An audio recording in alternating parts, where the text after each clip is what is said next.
Welcome to Q2, the Questions, Queries podcast. Ladies and gentlemen, welcome to another episode of Questions, Queries podcast. I have with me a very good friend of mine.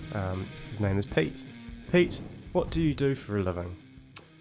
My name is Pete and I'm a professional hipster. Oh, you certainly had looked the part. Unfortunately, yes. You look amazing. Don't let anyone tell you otherwise. Why, thank you. No, really, I'm a barber. I've been working in the profession probably about 9 years now. My original background comes from hairdressing because I started and I had no idea where to go with it. But then found barbering basically through a love of cutting hair. And I just wanted to do that full time. Mm-hmm.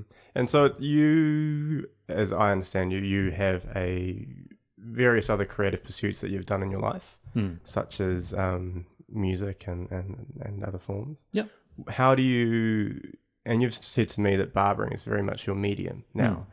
Could you explain to me why barbering is so important to you and how you can use it to express yourself? Barbering is beneficial for a number of reasons. I kind of find that in a sense it's a form of community service. Even though you're getting paid for it, you have this amazing ability to have an insight into somebody's life. You have the likes of people unburdening you, all different walks of life that you have to constantly interact with, pushing you outside of your comfort zone. But in the same sense, you've got this weird kind of I don't know, it's like being a graphic designer. You've got to have a brief or a verbal agreement, and you've got to try and take what it is that you know versus what it is that they want and kind of marry it in together to get the best possible result for someone, which can be incredibly beneficial. You can really boost someone's self-esteem, or depending on how it goes, you can completely ruin their life. It's up to you. The power is in your hands. And does that happen often? Do you have scenarios in which you will do a cut and people won't be happy with it? And what's the negative side of barbering, would you say? More expand upon it. I would say the negative side of barbering comes through miscommunication. So I don't know. I think a lot of people rely on the internet or what their friends use for haircuts, and they take whatever jargon that they have learnt from that barbershop experience and they try to apply it to their own haircut. And that just all gets miscommunicated because they're saying this jargon to me, which means one thing, when in reality, in their head, they've got this whole other idea of what it is that they want, and they just have no way of how to communicate that. And sometimes, especially if they're pushing you for time, or there's various other things going on in their life, they've had to wait maybe 2.5 hours for a haircut. Sometimes miscommunications happen, and that's when mistakes can get made. But I mean, the difference between a good and a bad haircut is a couple weeks, or one hat. Yeah. Well, especially for a guy, right? Because it's generally shorter hair, so I imagine there's less turnaround time. With a lady, if you cut all the hair off, it's a bit more of a wait. So. It's a big deal. Yeah, I kind of found that in hairdressing that the hair on a female really defines femininity, and for a lot of women, it's kind of their identity or their self-esteem.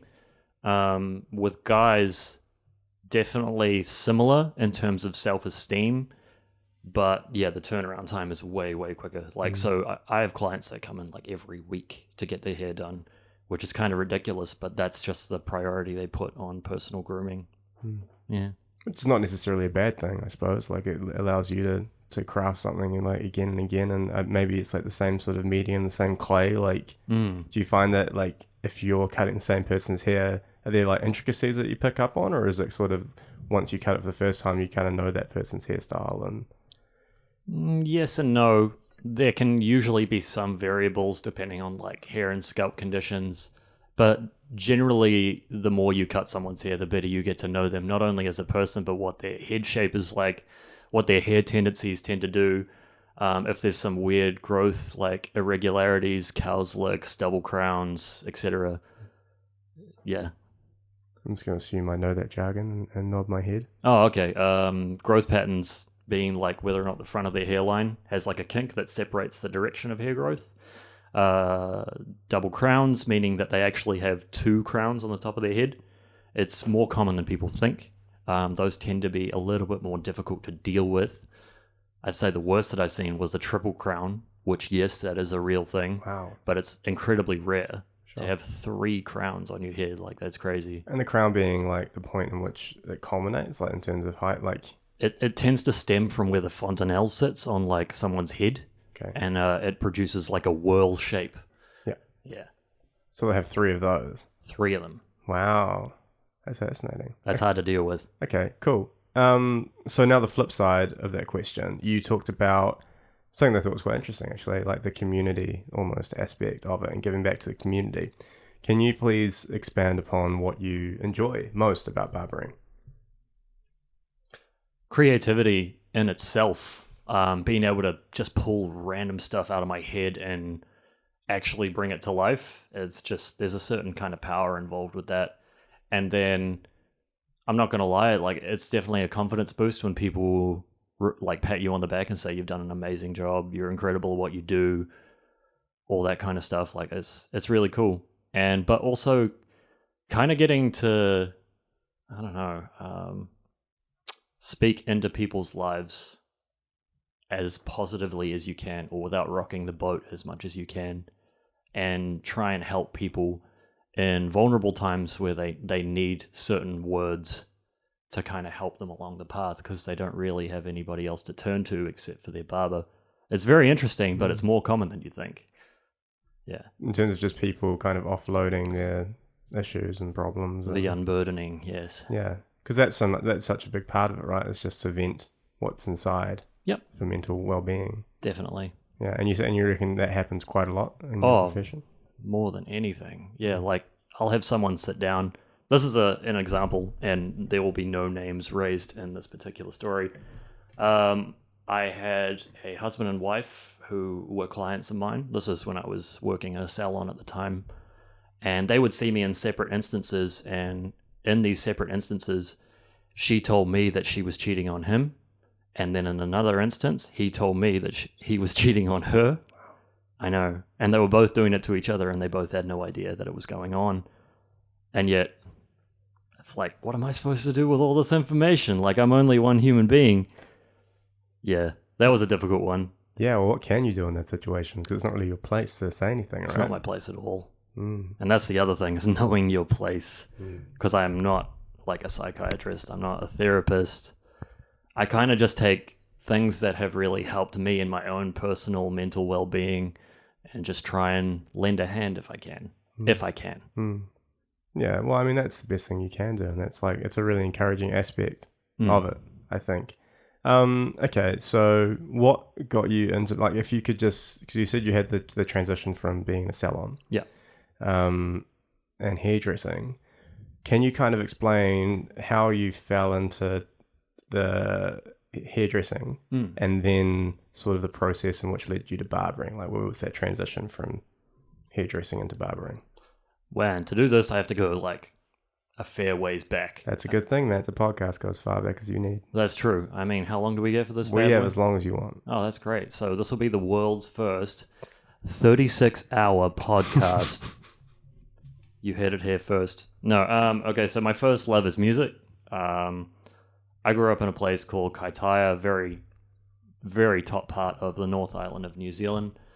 And there's not a lot going on there. So when my friends in high school and stuff started to find, other outlets, I found music, and music was like a really big breakthrough for me in the sense that I could work on personal development.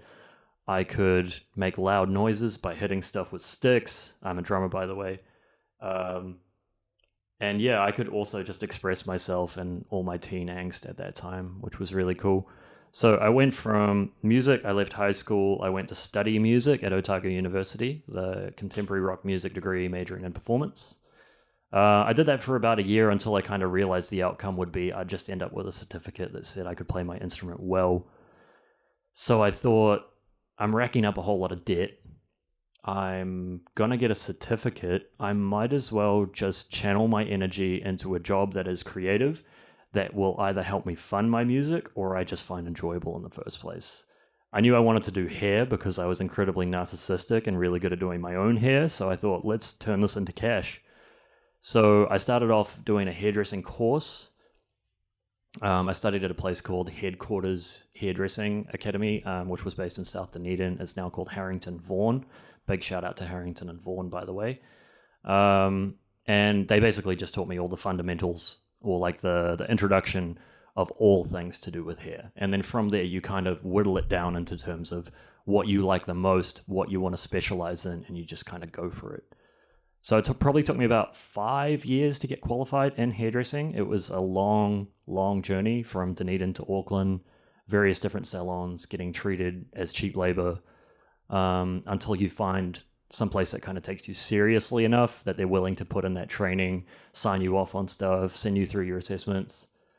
And it was probably about the space of a month that I got qualified, and I decided that I'm done with hairdressing. Like I was ready to leave that alone. I talk a lot with my hands. So. No, it's fine. It's fine. God, it just adds to the drama of your story. Just flick it every once in a while. Yeah, I was done with hairdressing. So I left that alone, and I was like, I had a client that was like, have you ever thought about being a barber? And I actually thought, that doesn't sound too bad. Once I realized that barbering was just the thing that I wanted most, which was cutting hair, I decided to pursue it wholeheartedly. So I went looking for jobs, but me being incredibly ambitious, I wanted to go like top of the tree. And the top of the tree for where I was at the time in Auckland was Maloney's Barbershop. Big shout out to Maloney's Barbershop, Julian and Sue. And after about 3 kind of rough job trials, they were willing to, give me a go. And that was probably one of the best things that's ever happened in my career. Yeah, and that pretty much launched my career in barbering from there. Sure. Well, I'm glad you did go to Maloney's because... Well, that's how we met in the first place. Shout out to Sam. Yeah. Well, you've been cutting my hair for what? A couple of years now? Probably? I think like 2 and a bit years now, which is that's a good innings. I don't know if anyone else has cut my hair since. All right. Yeah, that's loyalty. Yeah, you have explained to me before that you do have like an intense loyalty when it comes to your hair. And I weirdly enough, I find that with like a few of my clients. Like some clients are willing to travel all the way from Auckland to Whāngārei. That's a 2-hour trip to get a haircut. I mean, sure, you're doing other stuff as well, but, it makes me feel pretty special. Well, caveat in that I come from Whāngārei, so I grew up and was born in Whāngārei, so this means I can go see my family and some friends and stuff. But there is a certain family. I won't mince my words. Yeah, it's a big reason. Sometimes I'll be like, I'll make an excuse to have a trip up so I can get my hair cut. But I don't know why, because it's such, as you say, like it's such a personal thing, and people derive so much from it. That once you have a good haircut, I think like you don't want to go lower again. Like I think it would just cause you unhappiness if you got a bad haircut after that, and your standards increasingly grow and they grow. Yeah. Do you find that like? Well, here's a question: Is there a change of styles between Whāngārei and Auckland? I mean, it's just like. Is it roughly the same thing, or are there like trendier sort of cuts that people may want in Auckland that people wouldn't want in Whāngārei? I kind of feel like everyone in Whāngārei right now wants to look like Joseph Parker. They just get the same Joseph Parker haircut where it's like a real severe undercut on one side. It's got that video game cartridge hairline, and it's got like a really awkwardly placed what looks like a footpath that stems from like the center of the front hairline through to the crown. And it's supposed to be a side parting, but it's in the middle. Somebody explained to me what's going on there. I don't really know. That's a tired look. I'm just going to announce that now because, we're doing this for the internet. It's tired. It's done. Yeah. It's done. We need to move forward. And in order to move forward, we need to look backwards because history is incredibly important. And what is timeless is traditional men's grooming. Yeah. Because that never goes out of style. And that's where I tend to place more of my emphasis in like creative direction. Because why is that? Because it does seem that way that, and I'm probably going to not do a very bad job explaining this, but you have things like Peaky Blinders or, like those sort of styles that constantly get harked back to, potentially the one that I'm sporting at the moment. And so like, what is it about those styles that make them timeless? I think because within someone, they look at the likes of, Peaky's as a prime example. They see that character and they're like, man, that guy is a badass. I want a badass haircut. I want to be a badass. Therefore, if I get this haircut, I am a badass. So by something, it's almost like a placebo effect in a way. Do you think? A little bit. Because you're just changing something as simple as your hair, which, let's be real, hair is comprised of the same chemicals as your fingernails. And we regard fingernails and toenails as like, what, a waste product? Yeah. By changing essentially what is a waste product on somebody, you're having the placebo effect of becoming this person, becoming a larger than life character, which I think is just, that's kind of cool. That is very cool. And It's kind of powerful. It's a very interesting way of looking at it, because I wonder, I mean, that argument could be extended to like a car, right? Like someone that drives a fast car. For real. It doesn't change anything about They it. become the car. Yeah, it's an extension, but maybe it's just an extension of their own personality, and it's just the way that has manifested. One, and like in sort of what we're just talking about, but to expand upon, like I'm quite curious as to how art changes and how art's interpreted, because we were talking about this earlier today, and that with music, or whatever it is, you were just you're kind of just taking what someone else has already done and adding your own tweaks, and art is merely just an accumulation of other artists, really. It's just completely open to interpretation. Yeah. And that's the beauty of it. It exists only for itself. Yeah, 100%. And so how does the hark back to the traditional styles, what of it has changed, and how do you add your own flair to it, given that it's a traditional cut? It's a traditional cut, but it depends on the execution. So you can use traditional methods, say if you're doing like the sides and back, to a greater extent the top, the likes of like flat tops, pompadours, slick backs. These are all actually very old haircuts. We're talking like almost pre-American Prohibition haircuts when the barber pole was still red and white. So we rely on that experience of what has worked before and what will work again based on the fact that we've already done it.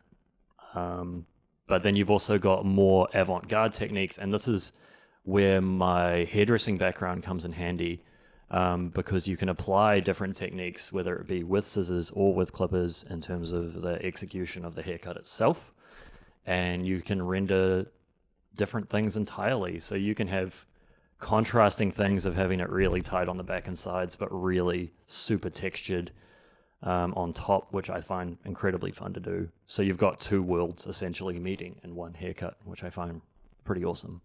And so what's like the ideal day for you? What's the ideal customer? What do they say to you? Like, is it just do whatever you want, but as you say, you kind of want some direction so you don't upset that person? Yeah. I don't know. Have you ever seen those, to talk about memes, those barber memes where it's like, so what do you want? And it's like, give me X, Y, Z. And it's like, I got you, fam. Yeah. I have seen it. I'll bring it up. I'll bring one up over time. Or like, it's like, say no more, fam. Yeah. For me, it's always like, say a lot more. Like, I need a little bit more direction, because I'm scared of hurting people's feelings. I'm a big softie when it comes down to it. So the more kind of direction they can give me in terms of what specific haircut they want, the better, because I know we're going to get a better outcome. The ideal client for me is trusting, and they're relaxed, and they understand that a haircut is just a temporary phase. It's not the be-all and end-all, and they are not defined by it. But if they can have it, then that's badass. That's the best kind of client. Okay, cool. Yeah, because you do seem quite invested. I remember I came out the other day, and you were almost sad about like the wait time, and like you had to kind of shut off and desensitize yourself to the annoyance of people having to wait for a haircut. Yeah, must be pretty frustrating. It is frustrating. The thing is, you can't let that get to you. That's just the reality of a no appointments based barber service. And if you're hot shit, pardon my French, you're hot shit. You're going to be popular no matter what. If you want a good barber, you've got to be willing to wait for a good barber. That's just how it is. What's the comparison between, and like, do you have any kind of stance on this versus appointments versus no appointments? In an ideal world, I think appointments would be good, but you also need the price to justify the appointments. I think in the long-term scheme of things, I'd like to do like bookings and say do like 45 minutes per client. I'm really like heavily influenced through Vidal Sassoon, rest in peace. He's just an incredible guy, and he used to take like hours to do just one haircut. And people would try and talk to him throughout the haircut, and he would say, "Do you want a good haircut or do you want a good conversation?" You know, like, he was a perfectionist. He basically invented the technique of graduation or blending from shorter to longer, and his execution was just so flawless. So for me, I just wanted to spend a nice long amount of time on a haircut to get every single duck in a row and then send them out the door. And, you know, I sleep better at night knowing that I've done a better job. Definitely. Yeah. That's interesting. So there's almost like a small duality going on here in that, in the way that you just described one of your barbering heroes, He was a hairdresser. Was he a hairdresser? My mistake, hairdresser. Focusing very much on, I don't really want to be a conversationalist. I want to focus on what I'm doing and this perfectionism, which I think you have as well. And people recognize that with you and that you're a very, very good barber. Yet at the same time, you have the borderline therapist thing in which you're having these conversations with these people. Yep. How do you toe that line? That's a hard line to toe. I just feel like I have an entire collection of cliches in my head that I just get to chuck out every now and again. Right. Or like just chuck out a couple puns, change the topic. How about that local sports team, eh? Do you do that? Occasionally. Yeah. It depends on whether or not I want to tread into that territory or not. Yeah. If it's something that I can actively see as a problem that I can relate to because I've been through that myself, it's usually like mental health stuff because we as men tend to bury our emotions in sports statistics and Cody's. If I can relate to that, then I'll definitely, you know, say something. Saying something is better than saying nothing. But if that's just not my cup of tea at all and I don't want to touch it, I'll change tack incredibly quickly, or I'll start making jokes to try and make light of the situation. Just get it moving in an entirely different direction. So my point as well, to re-emphasize, like, do you feel like you need to converse with these people, or do you ever feel like you just want to not talk and focus on what you're doing so you can do a better job at it? It's a combination of both. It depends on how much I like the person, if I'm completely honest. You know, I'm biased, but if somebody has shared interests, then I'm probably more willing to talk to them. But sometimes people just want a good haircut, and if that's the case, I'm more than willing to just keep my yab shut and do a haircut. I'm probably more a productive person if I'm not talking, to be honest. Well, that's what most people would be like, presumably. Yeah. Some hairdressers never stop talking. No, well, that's good. Yeah, and is that telling? It's incredibly telling. Yeah. Yeah.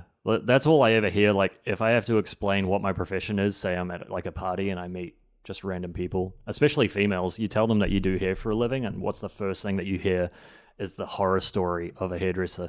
Oh, I went to XYZ and I got my hair done and it was the worst thing I've ever seen in my life. So now I just tell people I work for Sea Lord when I go to parties. I just tend to avoid that altogether. Nobody can relate to that. It's like, where do you work? I work at Sea Lord. Like with the fish? Yes. Do people ever like pry further though? Like, no. Really? I've never had one person pry further. Unless they're a hardcore vegan and they want to make a point about the fact that you're like raping the ocean or something. That deep sea trawling, son. Yeah. Who needs reefs, man? My grandfather was a fisherman. That's cool. Did I tell you that? No, that's awesome. He got an OBE for it. He was like head of the union during the time when the quota system came about. Wow. So That's he crazy. kind of spearheaded that. But he there's like a little bit of like he made money off the thing, and I've always been a bit like, where did you get all that money, man? But apparently he just had boats and was able to sell his quota to Sea Lord. Yeah. And that's how he made his fortune. Wow. But yeah, there's a little bit of a Well, you can rest easy because your grandfather's legacy remains intact with myself and the boys as Sea Lord. Raping that ocean. That's one way to put it. Yeah. We're just pouring Genola off the boat. Yeah. We're basically just bleaching those reefs. Dynamite fishing. We want to get them as clean as possible. Sea bleaching's a strange thing, eh? It's like to do with sea temperature from memory. Yeah. What is it? Carboxylic acid. So you've got the greenhouse gases, carbon monoxide, carbon dioxide. When it reacts with seawater, it actually forms carboxylic acid, if that's what it's called. Don't quote me on that. But yeah, and that's in turn is what's assisting with the bleaching of reefs and stuff. Fascinating. Is it less nutrients as well that come off those like in terms of the bleaching? What's as outside of the physical characteristics? You know what goes on to the reef itself? Like, does it become less hospitable for the fish because completely inhospitable? They just become like barren wastelands, like deserts in the ocean. It's really, really sad. It is sad. Yeah, I think Australia's starting to wanting to do more about it, though. Apparently, from what I remember reading, that would be really cool. Take some stronger action to the Great Barrier. I think it would be cool if more people were just aware of it, because I mean, what salt water occupies how much landmass of this Earth, or covers that much landmass? If we're at least aware of it and stop just throwing our pie wrappers into the ocean, or like, just cutting down on greenhouse gases where possible. I just think that's cool. Like, we just got to think about generations ahead, not necessarily. Well, absolutely. But there's also something like, I can only speak to what I know, like, about geopolitics of it as well. So the amount of Pacific migrants that New Zealand's going to have to deal with soon, it's going to be fucking crazy. Yeah, what is it estimated that soon it'll be like 1/3 of the world will be on the move? Be displaced. That's crazy. Yeah. That's crazy. And I mean, like, the environment is not helping things at all. No, and I mean, that's like probably the biggest motivator for it, right? And so that's why it's so scary when you see like players like the United States pulling out of the Paris Climate Agreement. It's like really sad. And then taxing solar panels as well. Oh, that's a fantastic move, isn't it? That's really thinking ahead, isn't it? Good old Trump administration. Oh, that's all good, man. Just keep fracking. It's great for the environment. It's amazing. I mean, I think Flint, Michigan has the best drinking water out of anywhere in the United States right now. If you haven't tried it, you need to go to Flint, Michigan and drink that water because it's delicious. It's also flammable. Incredibly flammable. You've heard of fire water. yeah. It's interesting, eh? Do you see that White House Correspondents' Dinner? No, I did not. I can't remember the name. She's a woman comedian. She's from The Daily Show, and she basically just ripped the Trump administration. But like, how much material do you have to play with? Yeah. And it's just so weird seeing like, and it's such a juxtaposition to when Obama did it. Yeah. Because Trump didn't even show up, but like Sarah Huckabee Sanders, his the White House press secretary, I think it is, was there and stuff, and they're just getting ripped apart by this comedian. And the last thing she said, I think, was like, "And Flint still doesn't have clean water," and then it's like mic drops and went off. It was good. No, it's a scary, scary time. I'll pull it back a little bit and back into barbering. We're going way back. We're going way back. One thing I am interested in particular that you mentioned, you talked about your teachers. Yep. And so I can only really relate it to martial arts, I suppose, because there's a real like lineage structure. Yeah, man. And that's something that I know quite well. Yeah. Does that exist within barbering as well? Yes. And hairdressing? Yeah. Absolutely. Yeah. Yes. And so, do you know your lineage beyond the people that taught you? Actually, no, I don't. And I think that would be a really fascinating thing to kind of dig around and find out where so-and-so begat so-and-so and so-and-so begat so-and-so. That part of Genesis is just really, really long. That puts you to sleep every time you read it. Barbering lineage or hairdressing lineage would actually be a fascinating topic, and I probably would like to dig more into that. Because it's like anthropology almost. It is, yeah. And so... Is there a general one though? Is there a general like these styles sort of evolved in one place? Like I suppose America would be the big one for the styles that you kind of... In terms of barbering, like America is the biggest player. I think the world owes a lot to American traditional barbering and how that all originated. They were kind of the pioneers in terms of how to cut hair that particular way. And you know, we're even talking like around Prohibition times where a lot of those styles were actually harking back to now. Man, they did it. They did it all back then, and they did it flawlessly. And we're talking with like hand clippers. These are clippers that you have to squeeze together to get each single movement. They just, that's what they used, and it was crazy. It looked amazing. You talked about the red and white barber pole. Yeah.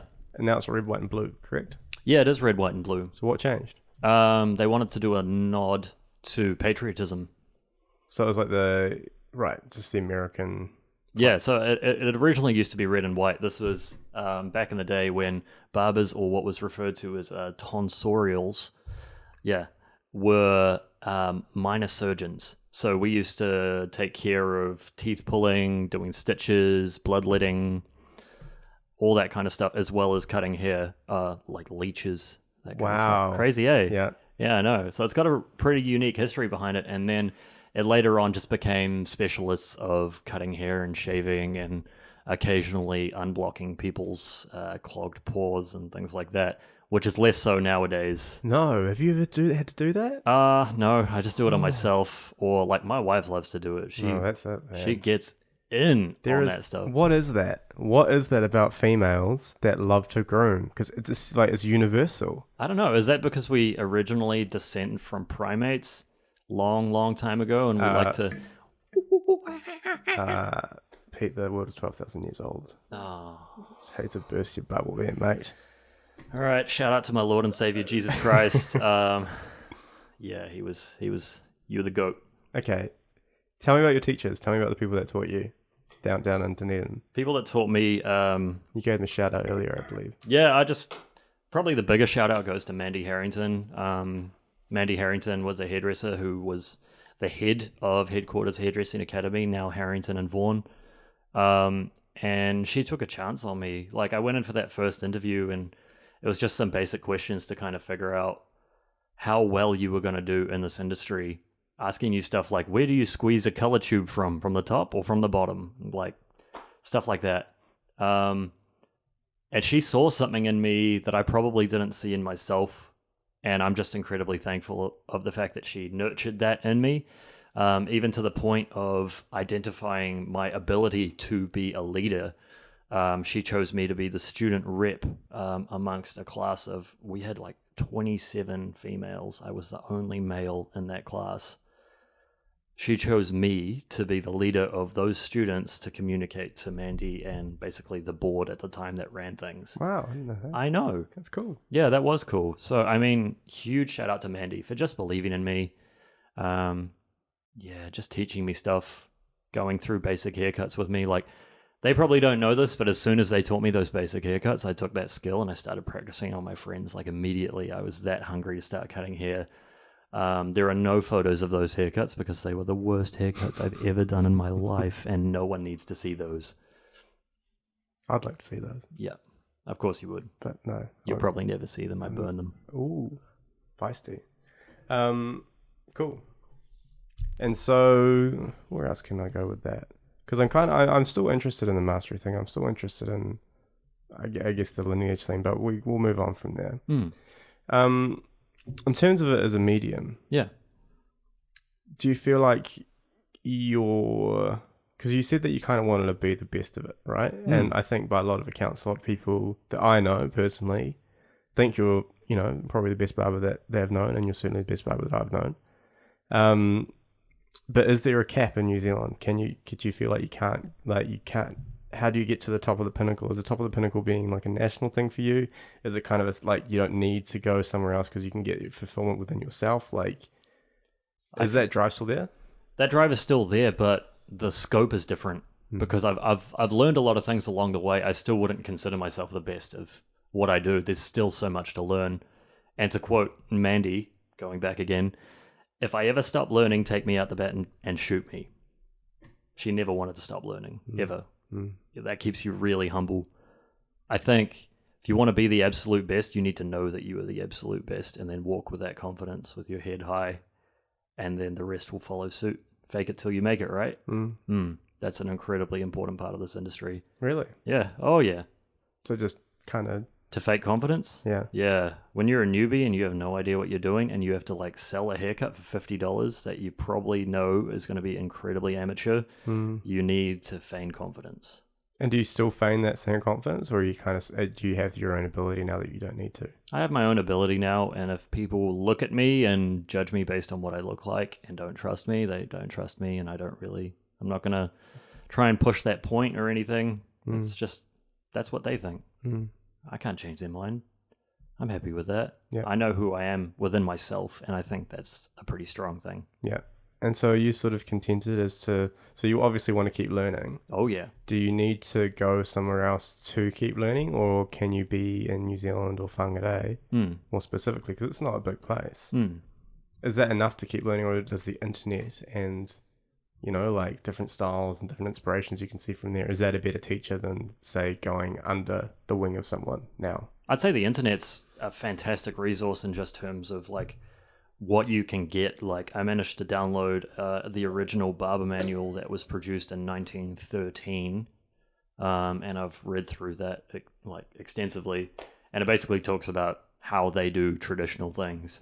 So that was through the internet. Thank you. And then we've also got guys that I would consider the modern greats. You've got the likes of like Santiago Green from Russia. Huge shout out to Santiago. He's amazing. You've got Bartusz from Skórum in Rotterdam. Truly one of the greats, probably one of the greatest who has ever picked up a pair of scissors or clippers. Heavily inspired by Vidal Sassoon as well. Those guys I just tend to learn from a lot because they get it.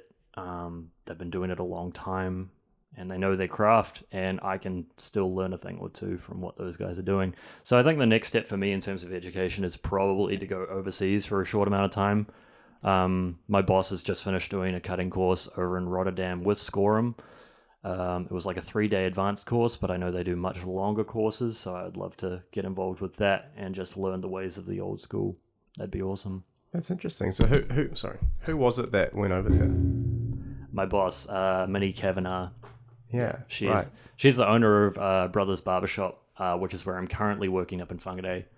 And yeah, she's a pretty solid barber. She's a pretty rad chick. Well, it's super encouraging, man. Like, it's super encouraging that, because you wouldn't, I as a skeptic on regional New Zealand potentially, or taking at least the line of a skeptic, you wouldn't expect Whāngārei to house someone that is so committed to the craft that they'll head over to Rotterdam to spend some time learning. That's fucking cool, man. That's real encouraging. Yeah, I mean, it does help that her partner, that's where all his family lives, is actually in Rotterdam. Oh, well, that's so you get to double down. It's like you coming up for a haircut. You got other things to do as well. You might as well take that off the list. Why not? Exactly. That makes a cheaper flight. Yeah. So get some ACOM. Yeah. Okay, cool. And so do you have communication with those people? With Minnie? No, with Skórum. Yeah, the two that you were sort of talking about, they're your big inspos at the moment. I don't communicate with them directly because they have like 3.5 million followers on Instagram and stuff. Like they're big time. They've cracked it. So one little comment from me about like how good that haircut is like a drop in the bucket. I think the only time that I'd probably be able to converse with these people and tell them how much I am a fanboy of their work is if I actually got to meet them in person. And to do that, I gotta leave. I gotta go check it out. Yeah. It's just how it is. I've had the pleasure of being able to watch the Skórum guys perform. It is, in a way, performance, the way they cut hair. That was at Maloney's Barbershop. They actually came through and they did a demonstration, which was really cool. Wow. And then, like, I think about a day later, they did an evening where basically everybody from the hair industry got to get together and watch them just smash out a couple of haircuts. That was real cool. Really, really cool. What's so much different about what they do as opposed to what you do? It's incredibly traditional. So they don't use what's called the guards for a clipper. It's like a plastic sleeve that kind of fits over the end of the clipper. They don't use that at all. So what they use is just like a comb and the clipper itself. And then everything else has to be graduated just with that comb or with the clipper itself. Right. And it's so cool that it's stripping away the industry from like easy to use, strap on a guard and blast away to this is us as craftsmen and craftswomen. And man, that's so cool. It's so honorable. There's like there's a certain almost like a hack to that, eh? Like life is becoming so easy now, but it almost like there's almost an advantageousness to doing difficult things and doing it the difficult way. It's cathartic. You learn things about yourself in the process, like your patience level. Yeah. Are you interested in like kind of trying that style or that method? I do try that style on a regular basis. Yeah. And how does the results compare to when you put the guards on? Cool. Really cool. I'd say the differences are that like the guys in Skórum tend to thin out or alleviate bulk a lot more than I do. But there's also like a beauty in the way that they leave certain elements of weight in their haircuts. Weight being like depth and thickness of the hair. And you can only kind of get that weight by using the traditional methods of a comb and a clipper. Versus when you have a guard, everything can just be polished and transition fluidly and perfectly. But there's something just incredibly raw and nice of just having those little bits of weight that you can work with or use product to like hold the haircut. Your haircut's a prime example, man. Like there's weight all through the corners, all through the back. Right. You need that weight to like anchor the haircut in. So is that why? Because I used to get haircuts in a similar style from other barbers. Again, I won't name, but it would fall off to the side. Yeah. So is that why you need the weight kind of? Yep. Right. to stop it? Usually, like if you're doing something that, like what your haircut was, is like a slick back. If you thin out the hair too much, you're stripping away the nice blunt ends that you've just created. And when you strip those away, it doesn't actually have anything to like hold on to. So weight is essential for that. It's fascinating. How do you, a little bit of a subject change, but how do you, is the barbering industry represented by men and women? Because you were saying that you were 1 in 27 at your school in hairdressing. Is that, well, is that reflected in barbering, or is it a bit more of a male-orientated profession? Or? Barbering has by default been mostly a male-dominated thing, but there are a lot of females out there who do it and do it incredibly well. And I think we need to see more females in the hair industry to prove that there is absolute equality, that it is a craft, and if you're keen on it and you're passionate about it, you can do amazing things. Okay. And so going down the gender route, which is an immensely dangerous route in 2018. Yeah, I'm just going to tie a noose while you ask this question. Carry on. No, I'm kind of curious on your thoughts, and I don't think there's a wrong answer, but barber shops used to be, or considered by people to be, the man's... Men only. No women allowed. Yeah, the man's haven, right? And I mean, I went to an all-boys school, and there are some charms to men-only things, but there's also like so many drawbacks that I barely can say it's advantageous. Yeah. But do you have an opinion on that? And especially you're saying you want to see a more like gender equal profession. Yeah, definitely. So by nature, does that mean that you aren't in that much agreement? Like it should be a man-only zone? And I think in a traditional sense, yeah, like it is a men only, women not allowed kind of thing, but we live now in 2018 and we live in an era where the internet is very much a thing and a lot of things are just so fluid that we just have to go with it. So in order to future-proof this industry, we need to find ways to relate to people. And I think if you're a barber and you're willing to do a short haircut, there's nothing stopping you from doing that short haircut on a woman as well as a guy or whatever gender you may identify as. So come on in, ladies. You want a short haircut? We do a pretty nice job. And especially if I'm lucky enough to have that hairdressing background, you understand how to make something feminine versus how to make things masculine just by altering the shape of the haircut that you're doing. Sure. Yeah. Sure. And so is that the divide then? Is the divide so much that, I mean, I think you just illustrated it really well, but hairdressing and barbering, it's not a gender split, it's just a length thing. Yeah, it's just cutting hair. Yeah, it's a style, right? Yeah, man. Yeah. Because I don't think men need that reprieve. I think that's just a harking back to the old patriarchy. Dude, I think I'm going out on a limb here. Yeah. I think that if you put a bunch of guys in one room, they're going to say just the worst stuff that they wouldn't normally say around women. It doesn't keep us very accountable. Totally. For who we are as people. Yeah. And I think we need to be accountable for who we are, and that involves changing our behavior. Absolutely. Yeah. No, and it's such an important thing, right? And it's almost like we don't need it. People might argue that we need their own space just to be men. But in essence, go to the racetrack. I don't know if I can racetrack. Go to the pub. But like it's rugby. Rugby. But it's so you're right. It's so advantageous to have a feminine energy, to have, because we make each other great. Yeah, right. That's what we do. We need both. We need all genders. We need all of them because that is like the differences that we have make each other strong if we're willing to humble ourselves and learn from one another. Yeah. Personal opinion. Yeah, no, but I mean, I think that's on its way to becoming the most valid opinion. You know, like in terms of it's very like tumultuous times. Yeah, man.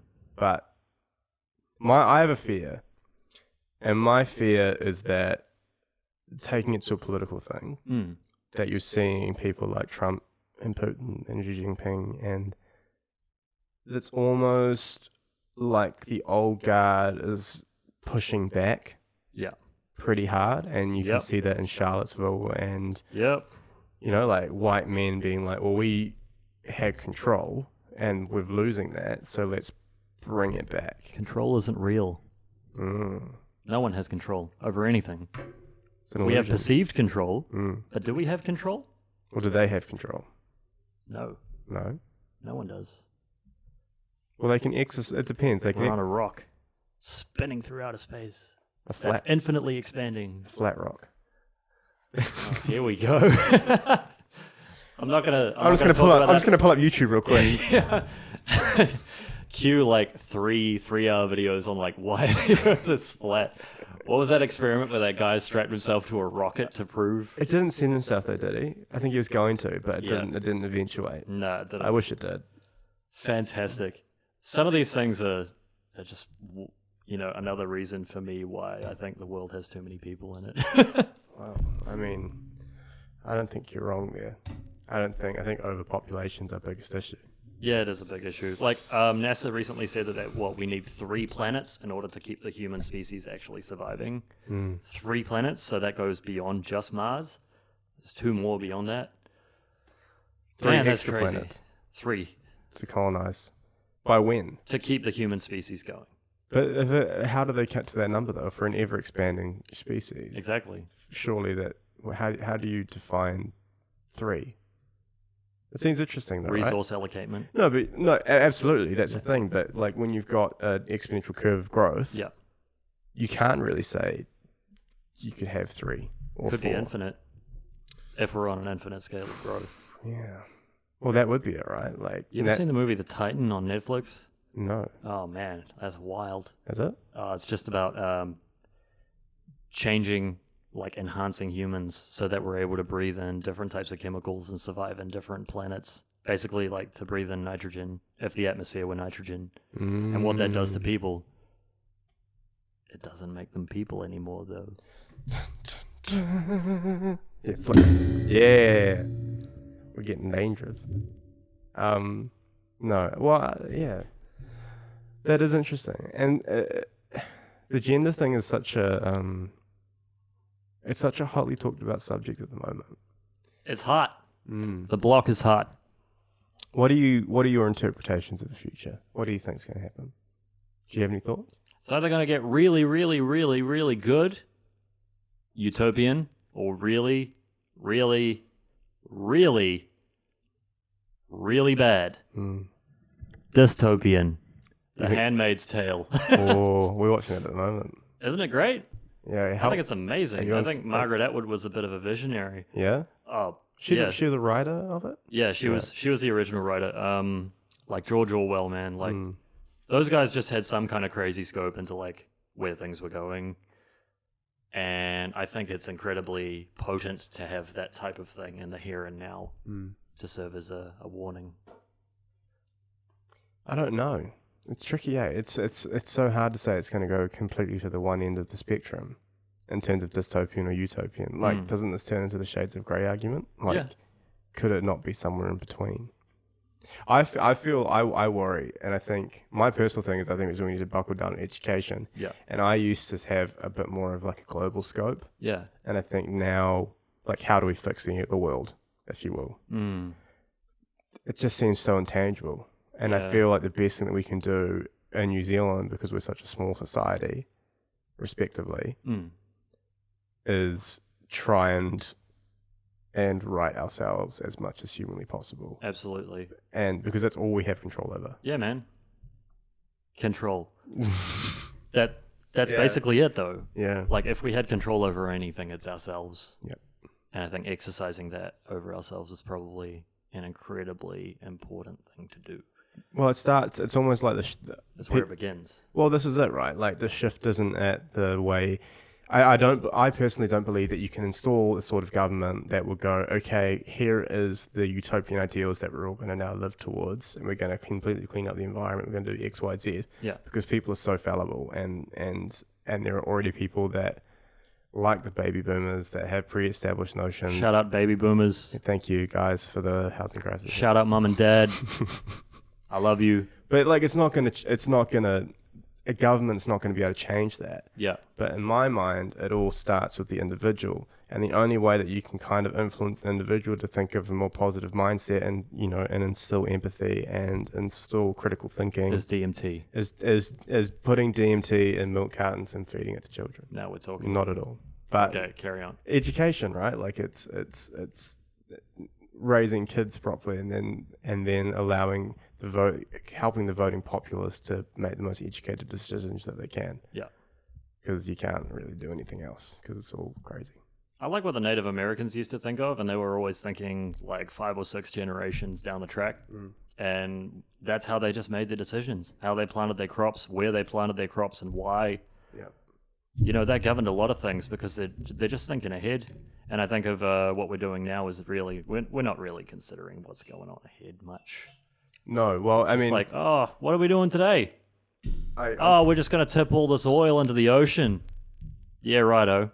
going to assume you want a water, Yeah, look and over we're it. going to pour and talk and see how well this is going to go for me. I'm actually really thirsty for oil right now. We should make that into a t-shirt. That's true. Thirsty for oil. Backing the boys. Here you are, sir. Fracking the boys. Yeah, it's an interesting one. Ooh, lemon. Zesty.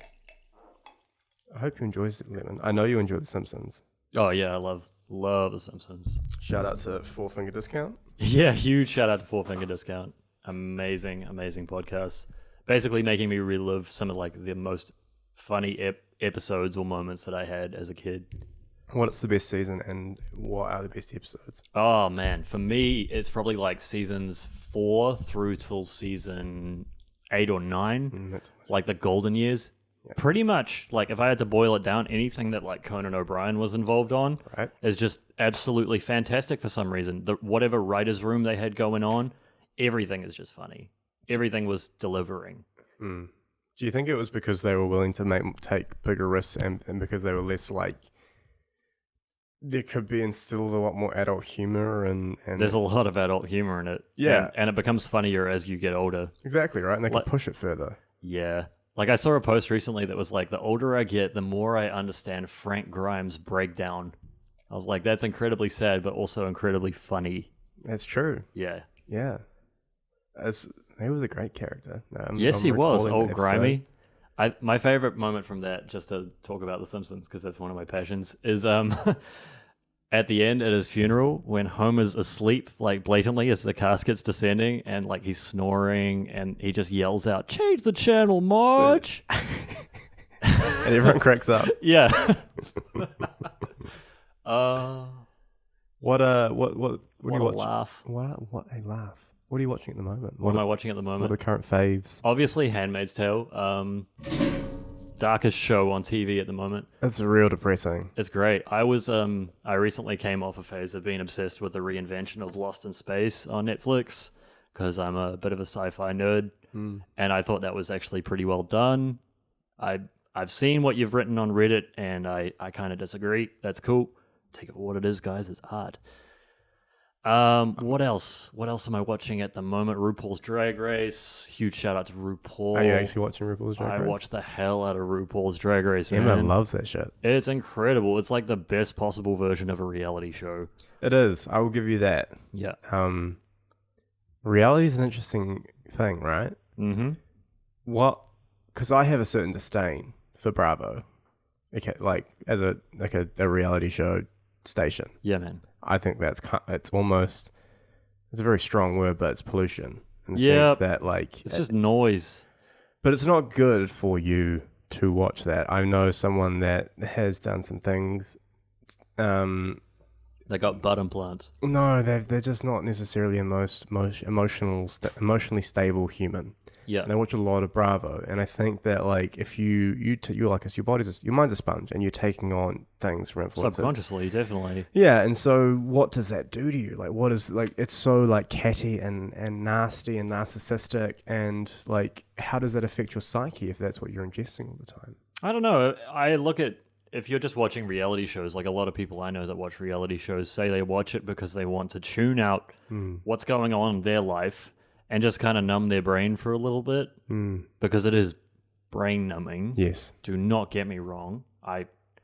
It's pollution in my opinion as well. I'm incredibly biased. But yeah, I think if anything, you're just holding up a new standard to live your life against. So like trying to keep up with the Joneses, or like, why don't I have a maid? Why don't I have a chef? Yeah. Why don't I look like Kim Kardashian? Why haven't I released a sex tape? Why don't I put button implants? Why don't I put button implants? Have you ever looked up butt implant fails just as a sidetrack? Oh, dude. Woo! Amazing. Concrete. Someone used concrete as a butt implant. Oh man. Body modification. The Darwin Awards. Wow, yeah. I mean, that's the extent of it, right? Like pretty much. It's like the spectrum of society in terms of modern society. Yeah. People go and do that shit. I'm sorry. People are strange. Pete's stranger. I'm strange. I'm a strange human being. You're a lovely human being. Oh, thank you. Oh, thank you. Well, I suppose this is probably like a nice little natural end to it. What do you want to, if you had to leave like a piece of parting advice for someone, this is what I'm going to try to do now. Yeah. I think what people have some final words. Well, I feel like I'm on Jerry Springer, you know, like, you know, where he sits down and he like looks straight down the barrel of the camera lens and he tries to offer like some half-hearted advice. Yeah. Is this what's going on right now? Yeah, but you're looking at me, not the barrel. Oh, okay. And I'm going to break that fourth wall for that final message. No, go on. Hit me. No, like, I'm ready. I feel like I'm ready. I feel like I'm ready. I'm ready. DJ Khaled. Me. If you had to give a piece of wisdom to someone, whether they want to be a barber, whether it's just general life advice, well, let's say if they want to be, let's do the barber thing. Yeah. If you wanted to, if you were sort of interested in barbering, you're a young person, or you're not, and you just are interested in the profession. Yeah. What would be your recommendation, and what would you have any kind of words of wisdom or hesitance or any kind of gems to give for that?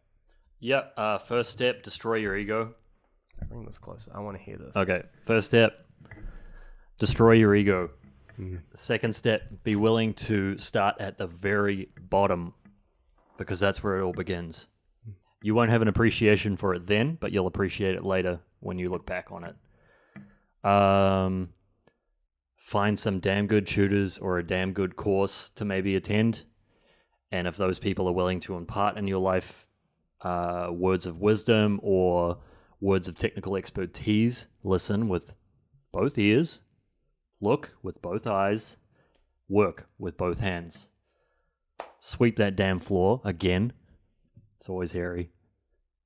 Work your butt off. You got to work your butt off. Stay inspired. Stay learning. Stay hungry. Stay foolish. Stay frosty. Stay frosty. Oh my god. No, that's good. And I think the ego thing's very applicable to most things in life. But I do think that it's a lovely little gem of wisdom, Pete. So I'd like to thank you for coming all the way down to Rānui from the wild west I love of West Auckland. Whāngārei. Are you kidding me? Yeah. I love it. We have the affinity, eh? I've probably had like 5 boxes of Cody's like the entire time I've been here, and I haven't even been here like a full 36 hours yet. We're going to get lit. I suppose. No. I love West Auckland. Can I do some shout outs? Yeah, you shout out to as many people as you want. Okay, cool. Special shout out to Sam Don Barber, aka Sam Dowdle, the Brothers Barber. He's doing amazing things. He's driving around the country and he is raising awareness for men's mental health. I think this is an incredibly topical issue, and especially as staunch New Zealanders, it's something we need to discuss more. Shout out to Minnie, my boss. Shout out to Kara, who did a tattoo on me recently, because you're the man. I hope you get well soon, brother. Get well soon, Kara. Legalize weed. Yeah, that's all I got to say. Thank you. Just have like a little gem. Just a little nugget in there. Little nug. A little nug. Just a little frosty one. Yeah, all right. All right, thanks, team. Thank you very much. Peace.